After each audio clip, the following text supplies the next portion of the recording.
The other one that we're carrying is the sgmp, or the acronym that, well, we'll let you chat about the sgmp. Well, that one also changes every year because the letters get rearranged depending on the vintage.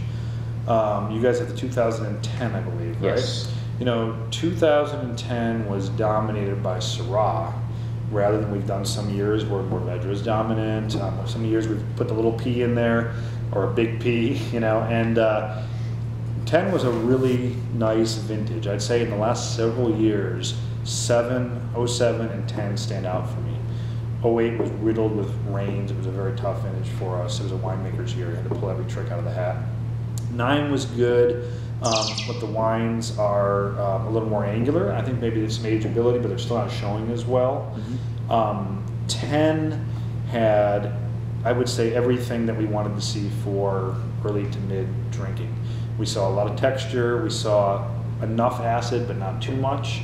And the Syrahs were just brilliant that year. We did I did like 10 different bottlings of pure Syrahs from a variety of vineyards from around the state. And, so that's why Syrah dominated this blend, because Syrah was so good that year and so balanced. But we bring in the Mourvedre because it adds a nice earthiness and leathery notes, a very masculine side to it. The Grenache lends texture, but it tends to be kind of alcoholic and not a lot of color, but it gives this wonderful, round, silky texture to it. And the Petit we're usually adding to kind of balance tannins. Most people say, oh, you're doing it because of color. That's usually not the case, because I'm not too attached to color. If you come to our winery, I've got Grenaches that we sell that are pink, but they're incredible. I'm not attached to that. I'm attached to the structure of the wine being right, and that's why Petit's in there, to bring more tannin to it and balance that out.